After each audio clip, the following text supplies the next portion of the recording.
como está a sua saúde? Está bem? E seus negócios, como estão? O que tem a ver saúde e negócio? Eles andam junto? Empreendedorismo e medicina, em que ponto se comunicam? Para falar sobre esse assunto, sobre saúde, medicina e empreendedorismo, tenho a honra de receber aqui no estúdio do Advogue TV meu amigo Dr. Fábio Vilas Boas, um grande médico, cardiologista e, além de grande médico, foi secretário de saúde do estado da Bahia e é um empreendedor por excelência. Hoje está tocando um grande empreendimento, uma grande novidade para a Bahia, que será mais um hospital, e vamos falar sobre isso aqui. Fábio, muito bem-vindo ao nosso estúdio. Olá, Habib, é uma grande satisfação voltar ao seu programa e poder, ao longo dessa próxima hora, debater profundamente os temas que mais aproximam a medicina, a saúde e a gestão. Para começar, vamos falar sobre saúde, tá? Me diga uma coisa, Fábio, você que é um profundo conhecedor do sistema de saúde, o que o SUS representa para o Brasil? Em que medida ele é importante? Porque a gente sabe que existem muitas reclamações, fila de espera, problemas de atendimento, mas eu queria que você começasse abordando um pouco, você que foi secretário de saúde do Estado, abordando um pouco sobre SUS e o que a população pode esperar do SUS.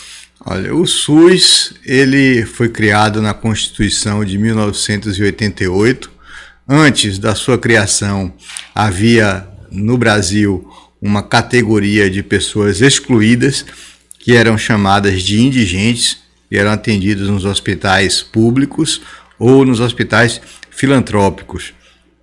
A partir de 88 se incluiu toda a população brasileira, não apenas aqueles que tinham carteira de trabalho assinada, incluiu-se toda a população dentro de um sistema universal de acesso gratuito e financiado por uma cesta de impostos. Ao longo desses quase 40 anos desde a sua criação, o sistema foi se aperfeiçoando, se tornando mais inclusivo, mais abrangente e melhorando a sua qualidade. Nós somos um sistema, o nosso sistema brasileiro, inspirado no sistema inglês, que é o NHS,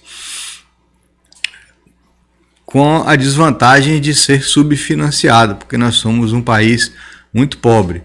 Mas se nós compararmos com diversos outros países do mundo, nós temos situações de países ricos, como os Estados Unidos, que não possuem um sistema público de saúde, ou você tem dinheiro para pagar, ou você não é atendido.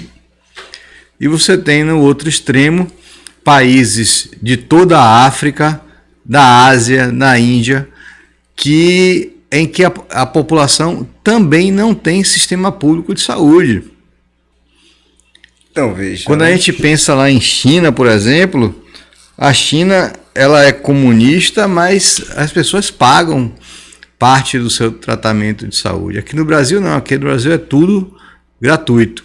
E essa questão de fila, ela existe em qualquer país em que a medicina ela é socializada, em que ela é universal e gratuita. Isso é verdade para a Inglaterra, que tem filas, verdade para o Canadá, para Portugal, para a Espanha, para a Itália, todos esses países que têm um sistema de saúde pública. O Brasil é o maior país do mundo com um sistema universal e gratuito, e não é um país rico, portanto é um desafio oferecer medicina na quantidade e na qualidade que a população deseja, necessita e merece. É verdade. Eu tenho um casal amigo que estava morando no Canadá e eles têm um filho pequeno e moraram algum tempo lá e vieram embora e estavam falando do problema de saúde também lá, da fila de atendimento, do quanto é custoso você ser atendido. Claro, tem algumas vantagens, mas na área de saúde também tem problemas quando se fala de sistema de saúde pública. Então você observa que também no Canadá, que é um país desenvolvido, existe problema. Tem, e com a desvantagem de que lá no Canadá você não tem alternativa.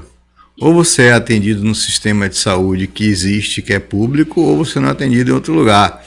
Aqui no Brasil, para quem tem dinheiro, tem a válvula de escape, e se você quiser pagar, você tem acesso a um sistema que lhe oferece o atendimento mais rápido e com maior qualidade. Mas lá não, é o mesmo sistema para todo mundo. É verdade. Agora, Fábio, você que além de médico também é empresário, é empreendedor, e você está tocando agora uma grande obra do que vai ser um centro de saúde lá no Retiro São Francisco de Assis. Me fala um pouco dessa obra, das perspectivas, a que parcela da população ela vai atender. Fala um pouco desse seu empreendimento. Nós fizemos um contrato de locação da antiga Casa de Retiro São Francisco, que é um imóvel localizado ali no final da Valdemar Falcão, próximo a Brotas.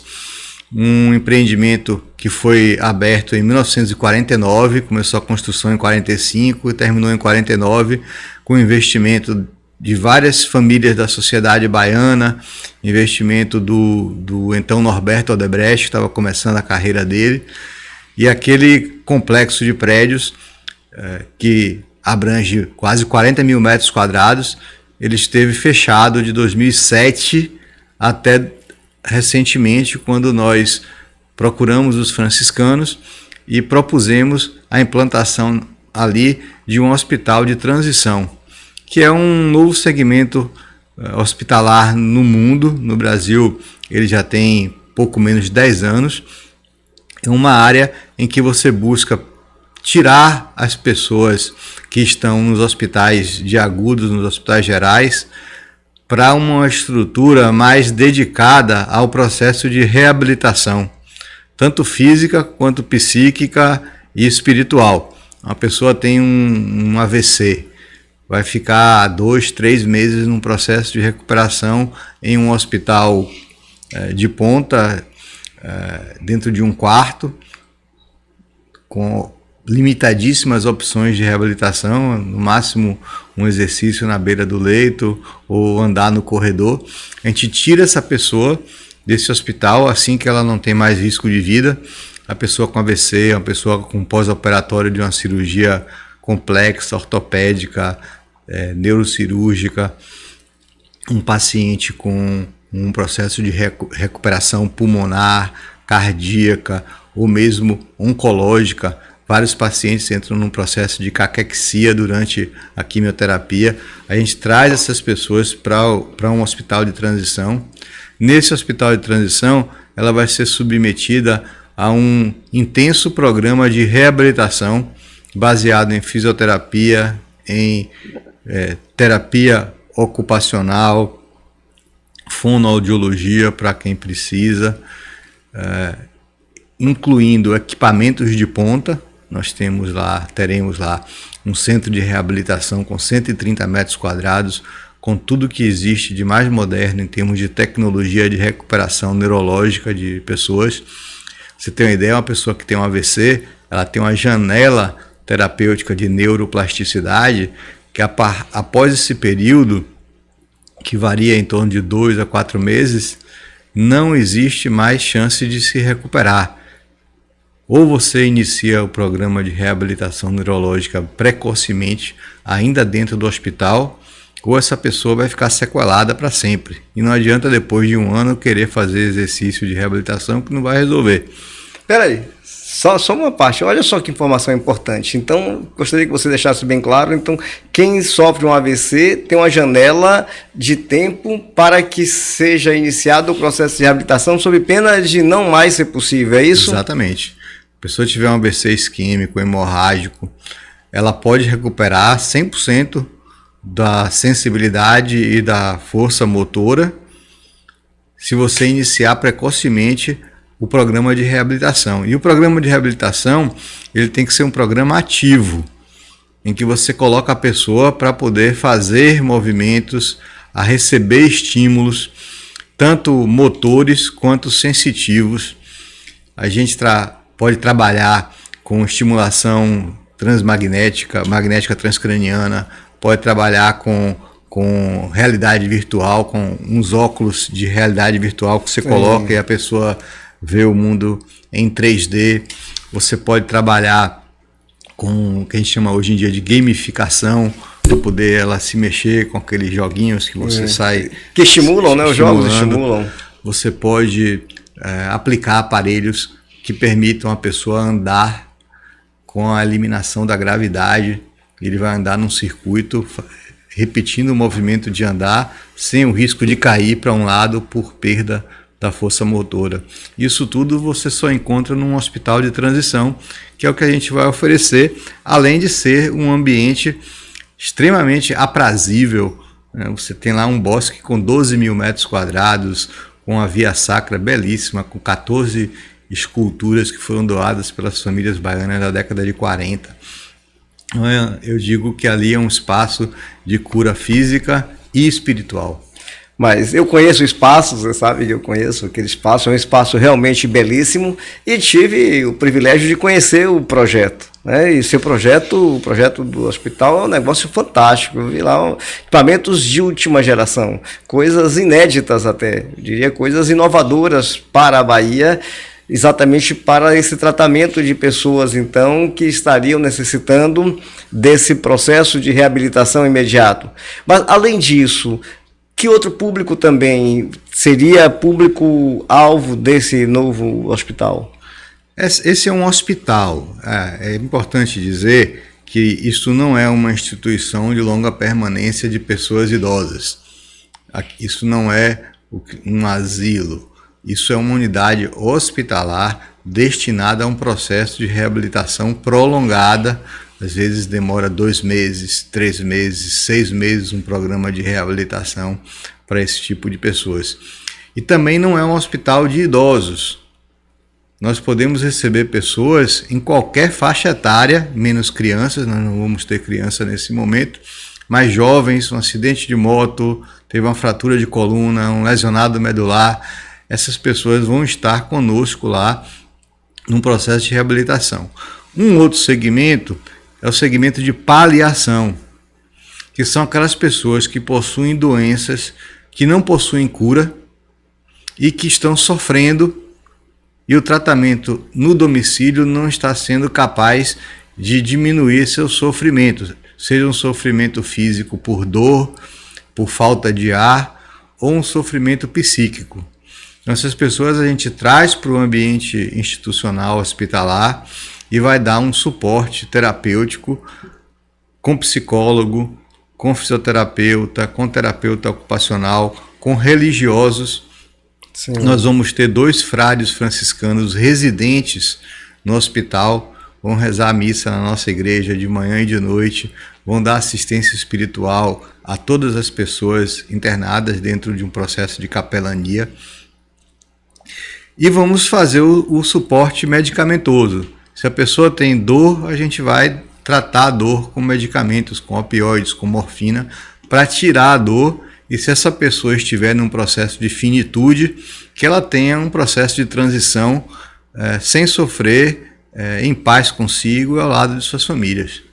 Com qualidade, né? Que seja um final mais tranquilo, com mais qualidade. Isso, que é o maior medo das pessoas não é de morrer.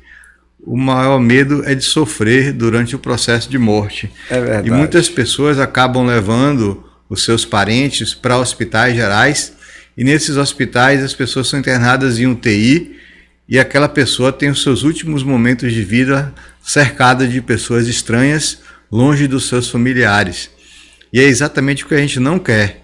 A gente quer que essa pessoa que está em processo de finitude, que ela possa ter isso na sua casa, né, se assim for o seu desejo, mas muitos muitos familiares não lidam bem com o processo de sofrimento, que venha para o hospital, e no hospital nós ofereceremos todo o conforto físico e espiritual para aquela pessoa ter uma transição em paz consigo. Mas veja que fantástico, é um projeto social também, eu vejo aí algo de uma utilidade pública relevante. Mas uma outra coisa que eu acho que é muito interessante aqui para o nosso público. Esse hospital, ele vai atender SUS e também particular? Como vai ser o atendimento? Não, nós não teremos SUS nesse hospital. Esse hospital terá todos os planos de saúde que tiverem interesse de firmar convênio conosco e particulares. Eu, quando fui secretário de saúde, em 2018, criei uma política estadual de cuidados paliativos. Foi a primeira política do país. Agora, em 2024, o governo Lula lançou a política nacional de cuidados paliativos, baseada na nossa. Sim.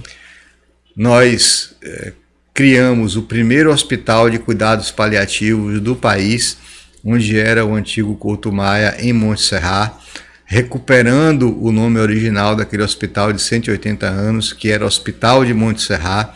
Era um hospital que recebia marinheiros com doença, ficavam em quarentena ali.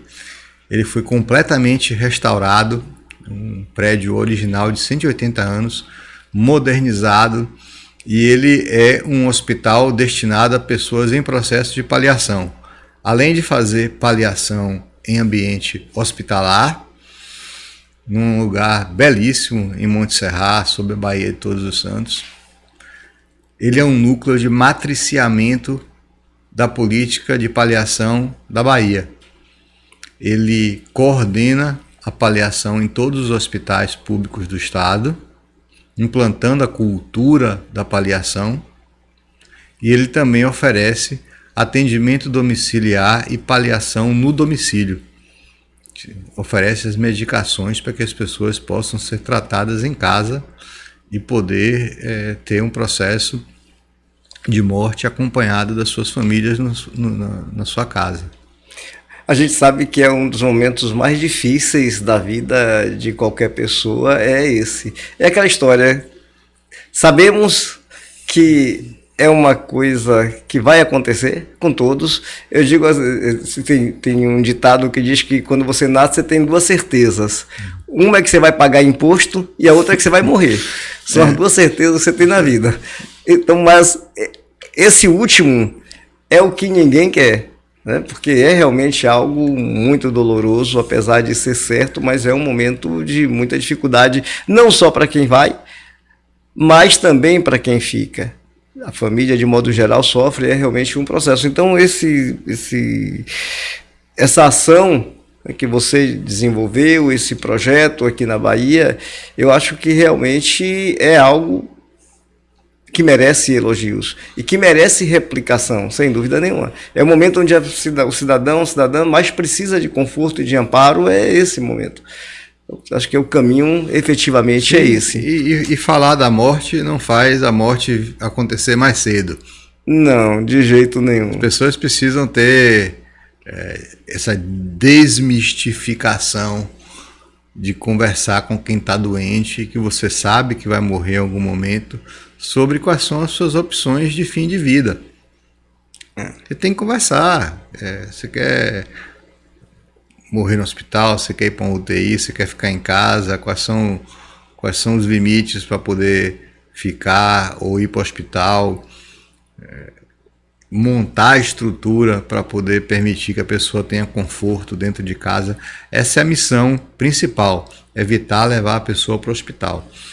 Mas se não houver possibilidade de oferecer isso em casa, que se leve para um hospital com essa mentalidade. É muito importante, quando se tem a intenção de levar uma pessoa com uma doença incurável e num processo já de morte, porque as pessoas não morrem de uma hora para outra. Algumas morrem, mas às vezes as pessoas entram num processo de morte. E se você fica interrompendo o processo de morte, a pessoa acaba não morrendo e sofrendo. É preciso entender o processo de morte e às vezes deixar as pessoas irem e não tentar segurar de qualquer forma. Essa é uma atitude, às vezes, muito de quem está querendo não ter saudade, mas impõe àquela pessoa que está precisando partir um sofrimento desnecessário. Às vezes a pessoa vai para um hospital um plantonista vê aquela pessoa ali com falta de ar, sofrendo, e vai, entuba, coloca num respirador. Sim. E aí são mais 2, 3, um mês de sofrimento com infecção respiratória, com choque séptico, diálise, até falecer na UTI longe da família. Quando, na verdade, o médico, diante de um quadro desse, ele tem que ter a sensibilidade de perceber que aquela pessoa precisa entrar num processo de paliação. Você vai tirar a falta de ar dela com sedação, com morfina, com oxigênio, e deixar ela partir confortavelmente. Essa educação que a gente iniciou em 2018 com a política estadual de cuidados paliativos, que a gente tem lutado para que cada vez mais o médico passe a absorver essa cultura de paliação. Hoje, todos os hospitais públicos do estado da Bahia possuem um núcleo de cuidados paliativos para poder oferecer essa humanização. Agora, Fábio, e como é que o médico define? Porque observe o seguinte, tem pessoas que chegam num quadro desse e superam e saem e voltam bem, né? Principalmente quando se trata de doenças respiratórias. Tem gente que tem processo de sepse e supera. Conheço casos assim. Como é que o médico define se aquela pessoa realmente tem chance de sobrevida? Ali é um quadro que pode ser revertido, e também aí até que ponto a fé ela pode ser um fator de salvação, até que ponto a fé, se é a medicina, se é um milagre que aconteceu, porque existem pessoas que superam. Como é que o médico define? O médico não define, o médico vai avaliar a situação. E se ele está diante de um paciente com uma doença incurável, avançada, e que a pessoa sofre uma intercorrência, vamos exemplificar. A pessoa tem um câncer metastático, falhou 3 tipos de tratamento, não tem mais opção terapêutica, está com processo de metástase nos ossos, no pulmão, no cérebro, sofrendo com dores terríveis, e aí essa pessoa tem uma infecção respiratória. Qual o sentido de tratar essa infecção respiratória? Você vai tratar, ela não vai morrer da infecção respiratória, vai durar mais 1 semana, 2 semanas, até alguma outra coisa acontecer para que ela morra. Qual o sentido dessas 2 semanas a mais de vida? Isso precisa ser discutido com o paciente, se ele tiver capacidade de conversar, e com a família. Às vezes a gente vê famílias se agarrarem muito para manter o paciente vivo. Algumas vezes é aquele filho que nunca foi presente, é o filho mais longe, e que no final da vida do pai, da mãe, tenta se agarrar para poder demonstrar um zelo, um carinho, enquanto aquele que esteve ao lado a vida inteira, esse se sente mais confortável em permitir que o pai ou a mãe possam partir. Essa negociação, esse diálogo, ele é muito difícil, mas precisa ser enfrentado pelo médico, junto à família e junto ao paciente. Se o médico que atende uma pessoa percebe que a sua doença ainda tem um curso muito longo e que possui outras formas de tratar, é evidente que você vai tratar, né? Sim. Recentemente, um paciente amigo meu diagnosticou um câncer hepático pequeno, mas já com metástase para o cérebro. Ele internou para iniciar o tratamento e colocou uma gastrostomia no estômago, porque ele estava engasgando com o alimento, mas se preparando para poder iniciar a quimioterapia. E aí, de uma hora para outra, ele teve uma infecção urinária com choque séptico violentíssimo, e se fez todo o possível para poder tratar essa infecção urinária dele, que não tinha nada a ver com a doença dele de base. Foi uma intercorrência, o tratamento oncológico dele não ia ser curativo, mas poderia estender a vida dele 6 meses, 1 ano, e nós fizemos todos os esforços para poder tratar essa infecção, porque se entendia de que ele ainda tinha muito tempo para viver. Sim. É diferente de uma pessoa que já se fez tudo, está no fim de vida e que tem uma infecção. Mas afinal de contas, ele sobreviveu? Infelizmente não, infelizmente ele faleceu da infecção urinária, mas a gente tem que olhar de uma forma holística a doença dessa pessoa.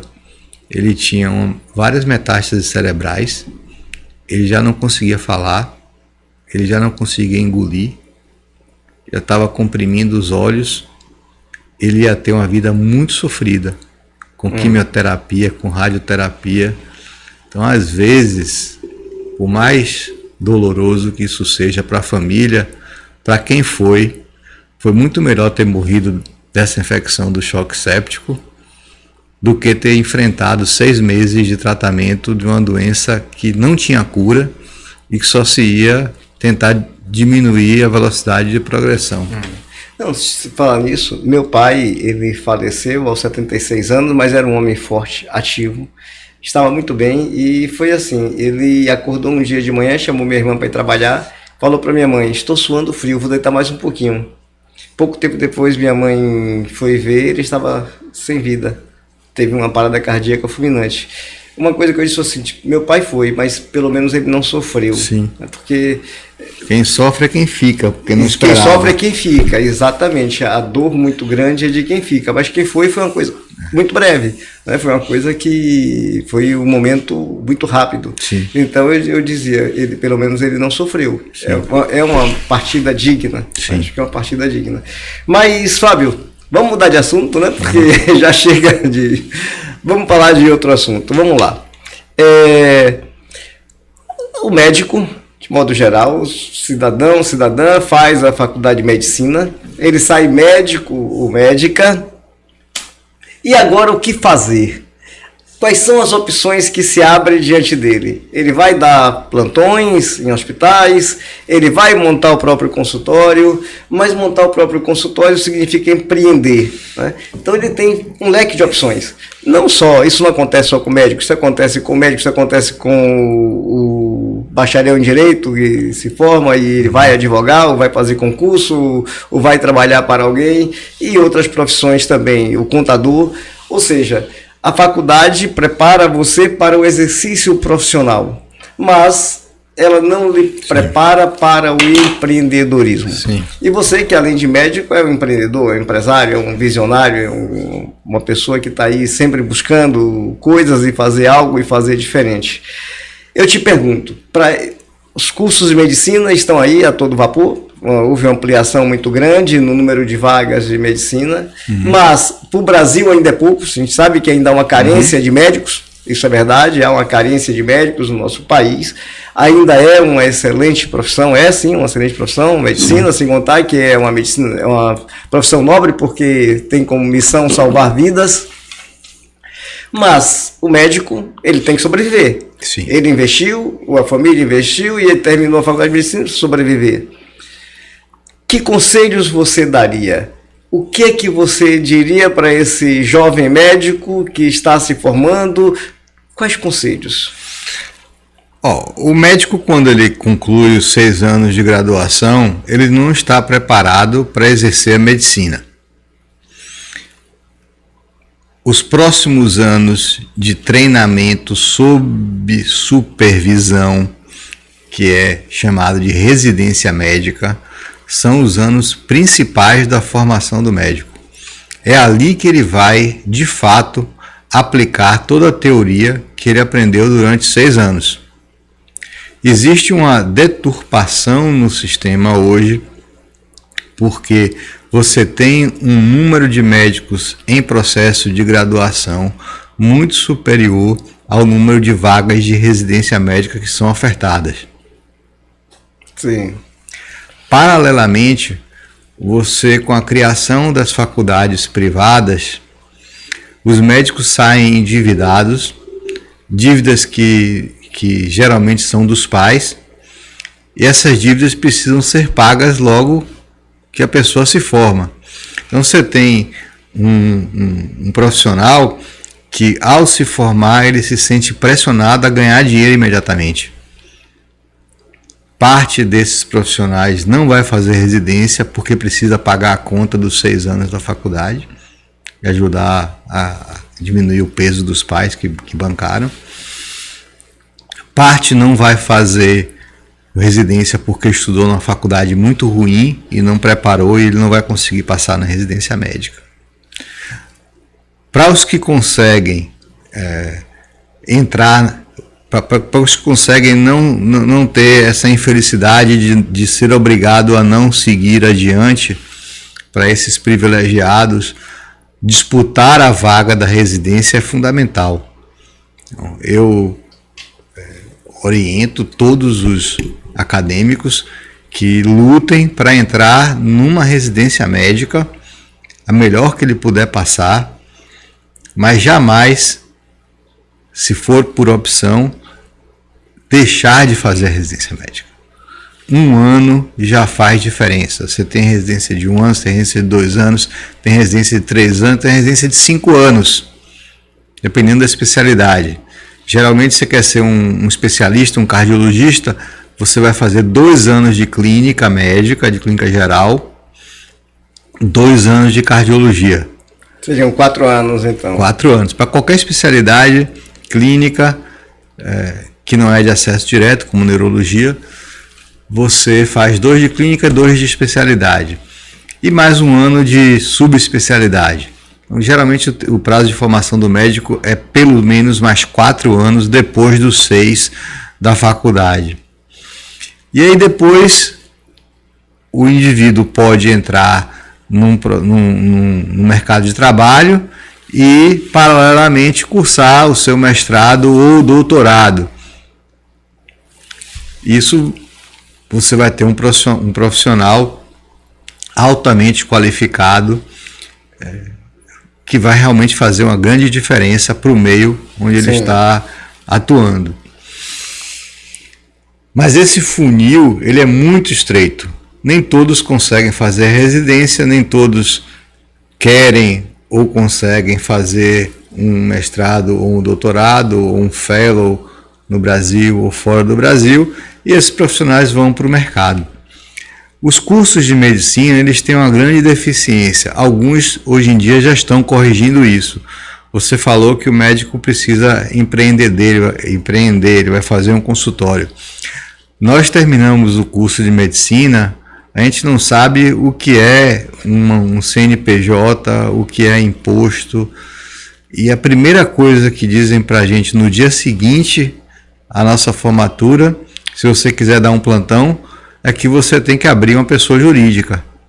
É a primeira coisa, você tem que abrir uma PJ para poder ser contratado para dar plantão numa UPA, num hospital, numa emergência, numa unidade básica de saúde. E o médico não foi treinado, ele não sabe o que é PJ, ele não sabe o que é CNPJ, ele não sabe o que é pagar recolhimento tributário, não sabe nada. Nada. No Brasil, ele é jogado no mundo grande, né, na formação de empreendedores. Ele é jogado no mundo em que ele vai ser um profissional liberal de consultório ou uma mão de obra contratada por outra empresa no processo de terceirização, e ele não foi preparado para isso. Ele não sabe como compor uma sociedade, ele não sabe como buscar financiamento, não sabe nada. Algumas escolas estão incorporando dentro da graduação conteúdos de MBA de gestão empresarial, para que o médico já se forme com esse conteúdo de empreendedorismo.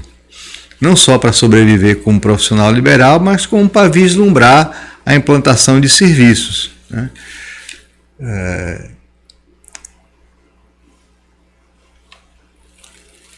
o mundo hoje, e o Brasil em particular, vem enfrentando uma mudança muito grande na forma como se tem acesso ao conteúdo médico.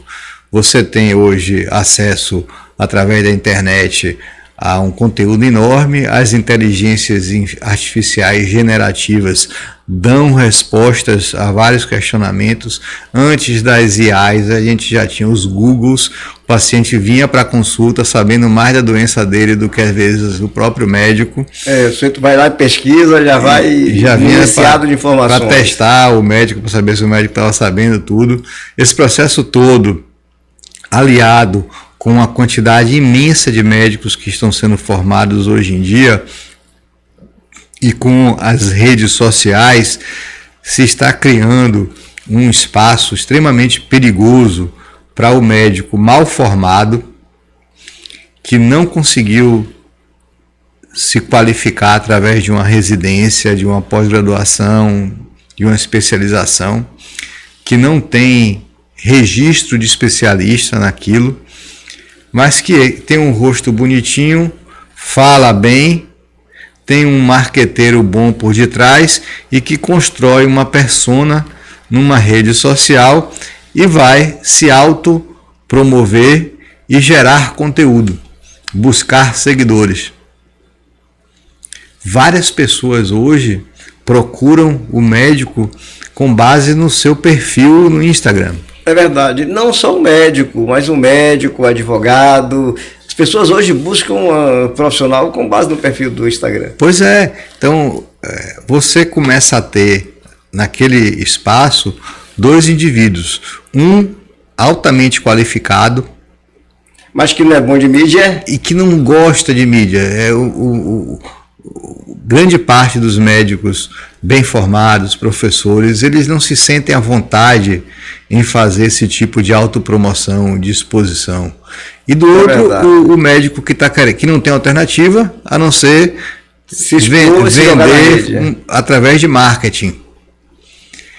Esse médico muito formado e tímido e que está sendo obrigado, está sendo jogado, empurrado para a rede social, ele precisa fazer isso por duas razões. Primeiro, porque ele precisa sobreviver nessa competição injusta. Segundo, porque ele precisa ocupar um espaço com quem tem conteúdo. Você não pode simplesmente deixar as pessoas desqualificadas ocuparem um espaço de mídia que existe, quer a gente queira, goste ou não.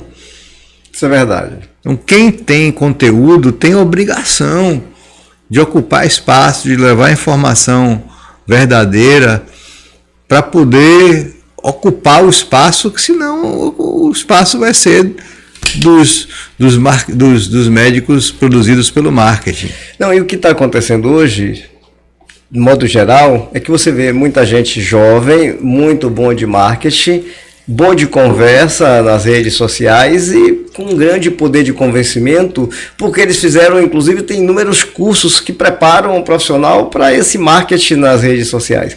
Então, o sujeito pode até não ser um bom profissional na área que ele exerce, que ele se formou, mas ele é bom de se autopromover. Isso acontece muito. Não só na área médica, mas também na advocacia. Na advocacia eu vejo jovens advogados e prometendo ensinar outros advogados a como captar cliente, a como ficar rico na advocacia, a como isso, como aquilo. Eu falo, velho, peraí, o cara nem saiu da fralda ainda, sabe? Ele ainda não sabe sequer o que é a vida e ele já está se elevando a um patamar ao qual ele não está qualificado. Porque observe o seguinte, em qualquer atividade, eu vou falar agora da advocacia. Você captar cliente, como muitos gurus aí da internet prometem, que você vai captar clientes, vai faturar não sei quanto, vai ficar milionário. Ora, mas para você captar cliente, você tem que ter uma estrutura para atender esse cliente. Você imagine o advogado, ele tem 10 clientes, tá beleza, ele consegue dar conta de 10 clientes. Mas daqui a pouco ele tem 500 clientes. Ele sozinho consegue atender 500 clientes? Claro que não. Ele não vai prestar um bom serviço. Tá? Então, quando ele aumenta o número de clientes, automaticamente ele tem que pensar no escritório dele como uma empresa. Ele precisa contratar pessoas, ele precisa contratar outros profissionais qualificados para também atender esses clientes. E aí, o que ele conhece de gestão? Ele sabe o que é fluxo de caixa, ou ele sabe o que é regime de competência, ele sabe como gerir pessoas, ele sabe gerenciar um negócio? Não sabe. Ora, captar cliente significa você empreender, significa você montar um negócio. E aí você tem que ter, sim, um conhecimento, além da advocacia, um conhecimento de gestão, porque você precisa atender bem ao seu cliente. É como o médico. O médico monta uma clínica. No momento em que ele tem muitos pacientes indo para a clínica dele, ele tem duas opções. Uma é chegar a um ponto em que ele chegou no meu limite humano, a partir daqui eu não posso mais ter pacientes, eu não posso mais atender, e ele já delimitou o faturamento que ele vai ter. Ou seja, ele é um vendedor de horas, ele é um médico vendedor de horas, Sim. E o tempo dele é limitado. Ou ele começa a pensar empresarialmente e diz, não, eu vou expandir minha clínica, por quê? Porque eu estou sendo demandado. Eu vou contratar outros médicos, eu vou fazer parceria, eu vou ampliar, vou montar aqui outros consultórios médicos, vou montar uma clínica agora, um empreendimento realmente empresarial, e aí você ou faz parcerias com outros médicos, ou você contrata, mas você vai expandindo e de repente você tem uma rede de clínicas Brasil afora. Mas para isso você precisa ter competência Sim, de gestão empresarial. Não precisa buscar esse exemplo extremo. Para o dia a dia da atividade de consultório privado, o médico precisa ter conhecimento de gestão. Se a opção dele for criar um consultório, ele precisa pagar secretária, pagar aluguel, fazer investimento, calcular payback, taxa interna de retorno, uma série de indicadores para ele entender o negócio dele. E isso você consegue fazendo cursos de gestão em saúde, gestão empresarial. Se o médico não quer ter uma iniciativa privada dele, não quer ter um negócio dele, mas ele quer se empregar e trabalhar para terceiros, que é o que a gente chama de empreendedor corporativo, ele quer trabalhar para uma rede de hospitais, ele quer ser chefe de serviço de um hospital, ele quer ser um gerente médico, quer ser um diretor médico, quer ser um diretor geral de uma unidade de saúde, ele precisa fazer uma formação. Já se passou o tempo de aquele médico lá, pega lá o Dr. Fábio, que é um bom cardiologista, e bota ele para ser diretor aqui. Não é assim. É preciso hoje se dominar a ciência dos negócios, a matemática financeira. Nesse mundo que a gente está vivendo hoje, com excesso de médicos, a habilidade gerencial, ela deverá fazer parte do currículo daquele médico que pretende se destacar. Isso não quer dizer que ele deva prescindir de uma carreira acadêmica. Lógico, mas ele precisa conhecer, se ele vai montar um consultório médico, ele vai ter que gerenciar pessoas. Sim, ele vai ter que lidar com um contador, ele vai ter que ter ele tem tributos a pagar, ele tem obrigações acessórias que ele tem que compreender. Sim. E quer ver uma coisa, Fábio, que aí é muito interessante. Veja, quando a gente, só para exemplificar, né? Por exemplo, uma clínica médica, no mês de março, ele comprou um estoque de equipamentos e medicamentos e bens que ele vai usar ao longo do ano, em procedimentos inclusive, talvez de pequenas cirurgias. Ele naquele mês ele comprou um estoque, porque pegou uma promoção para o ano todo. Você percebe que nesse mês, se você for analisar pelo regime de fluxo de caixa, nesse mês, o que vai acontecer? O fluxo de caixa dele está positivo. Por quê? Porque o que ele comprou, aqui o exemplo que estou dando, ele comprou tudo parcelado. Ele comprou para pagar em 10 parcelas e nesse mês ele não desembolsou nada. Sim. Mas ele criou aqui uma dívida de R$1 milhão que ele vai pagar em 10 parcelas. Esse mês o fluxo de caixa dele está saudável. Sim. Mas se você analisar pelo regime de competência, ele tem uma dívida futura. Sim. O inverso também pode acontecer Sim. O inverso pode acontecer. Isso tudo o profissional precisa ser treinado para poder entender. Então ele precisa compreender o que é fluxo de caixa, o que é regime de competência, o que é investimento. Ele tem que entender quais são os custos que ele tem atrelado ao exercício profissional dele. Isso é importante, mas precisa aprender também liderança. Sim, precisa fundamental. Aprender a fazer gestão de projetos, precisa aprender a logísticas.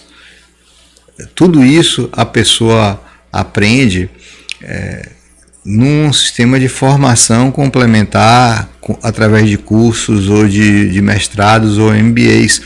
Aprender estratégia corporativa, estratégia de negócios. Esse mundo, a maioria dos médicos tem aversão.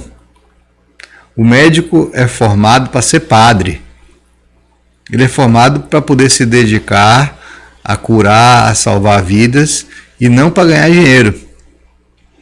Frequentemente você vê médicos, quando vão empreender, dizer, não, essa parte de dinheiro lá, você conversa lá com o doutor Habib, a parte aqui é minha parte técnica. Ele faz uma separação entre qual é a parte dele no negócio e quem é que vai cuidar do business. Exatamente. Da parte financeira. Mas não pode ser assim. O médico precisa vencer essa dificuldade de falar de dinheiro se ele quiser empreender.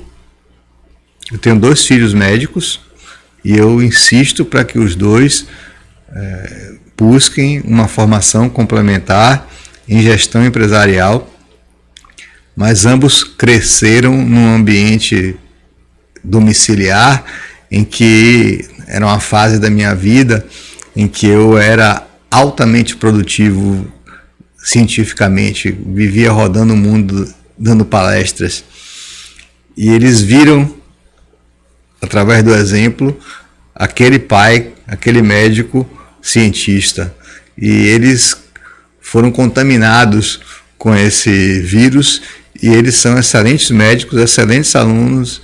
E quando eu insisto para que eles busquem uma formação empresarial, eles dizem, não, eu não me recuso, mas antes eu quero fazer meu doutorado. Exatamente. Mas, Fábio, te falar o seguinte, se tem uma coisa que eu me preocupo muito, é com gestão, porque você tem que fazer gestão. Aliás, você tem que fazer gestão da própria vida, você tem que fazer gestão da sua casa, tudo envolve gestão, gerenciamento, planejamento, execução. Por conta disso, e você sabe que eu fui diretor de uma instituição de ensino, nós tínhamos o curso de medicina, a Unidom Pedro, que hoje pertence à AFIA, e a AFIA, por sinal, o grupo AFIA tem, para mim, um dos melhores programas médicos pós-curso. Eles têm uma educação continuada fantástica, a AFIA realmente eles têm uma proposta de valor, eles têm uma preocupação muito grande com a qualidade de ensino, por isso até que na hora da venda a AFIA ganhou ponto, na hora de se pensar na venda junto com os mantenedores, a AFIA ganhou ponto exatamente porque percebemos que eles têm uma preocupação com a qualidade do ensino e eles têm um programa, a AFIA tem um programa de educação continuada, para mim o melhor do Brasil, para mim o melhor do país. Mas voltando a falar dessa questão de gestão e a nossa preocupação, eu tenho 2 parceiros, amigos, ela é da área de saúde, ele contador, eu que já fui gestor também de uma instituição de ensino, fiz parte da gestão e sou advogado, tenho escritório há mais de 30 anos, conheço do mundo, inclusive de gestão, pelo aspecto até mesmo legal, de compliance e também de gerencial. E nós vivemos agora em São Paulo o Dr. Business Club, que é um programa voltado para capacitação de empreendedores, principalmente da área de clínicas médicas, de clínicas odontológicas, também voltado para escritório de advocacia.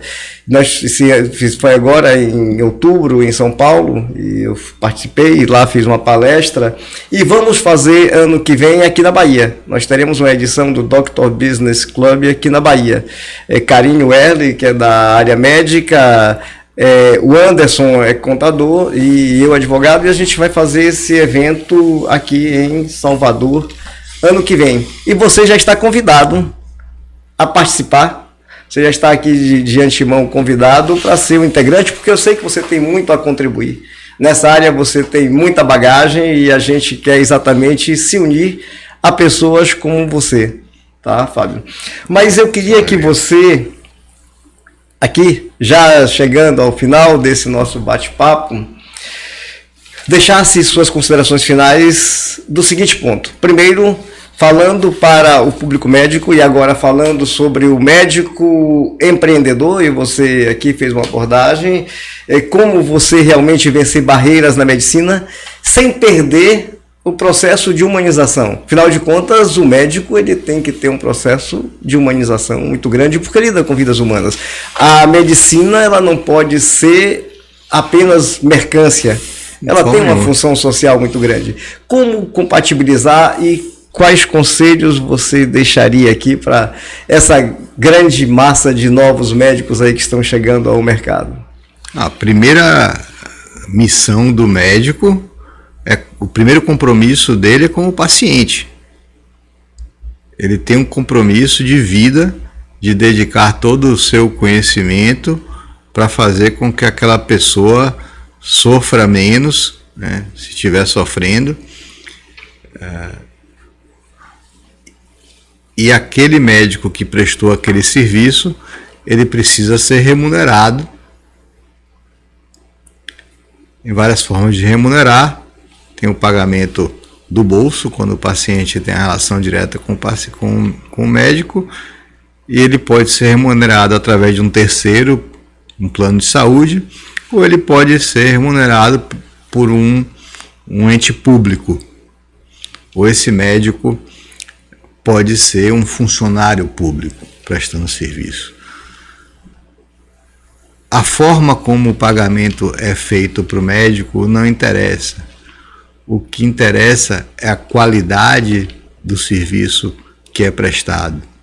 Então, minha recomendação para qualquer médico é que ele procure se dedicar ao seu paciente, procure oferecer o que ele tem de melhor, da sua maior capacidade de aprendizado, de estudar, de se dedicar ao caso, se dedicar integralmente, ter algo que é fundamental, que é a compaixão, que é a capacidade de se colocar no lugar da pessoa, entender as dificuldades e os sofrimentos dessa pessoa, do seu paciente, se ver naquela pessoa. Médico sem compaixão não pode ser médico. E não se preocupar, porque se ele for capaz de oferecer tudo isso que eu disse, a remuneração virá de uma forma ou de outra. O médico que entra no mercado porque medicina dá dinheiro, ele está fadado ao insucesso. O dinheiro, a recompensação financeira deve ser sempre a consequência de um trabalho feito com afinco. É uma meritocracia qualitativa pelo serviço prestado e quantitativa pelo quanto ele se dedicou em termos de tempo à sua atividade. Fora isso, não existe medicina. A medicina ela tem um princípio fundamental numa relação humana que é absolutamente indissociável do objetivo maior, que é salvar vidas. Muito bem. E o que você disse aí dessa questão de que existe um bem maior envolvido, né, e uma função social e humana, isso também eu digo que se aplica à advocacia. Na advocacia, na verdade, o resultado financeiro ele vem em consequência do seu trabalho, porque é uma profissão e uma carreira de longo prazo.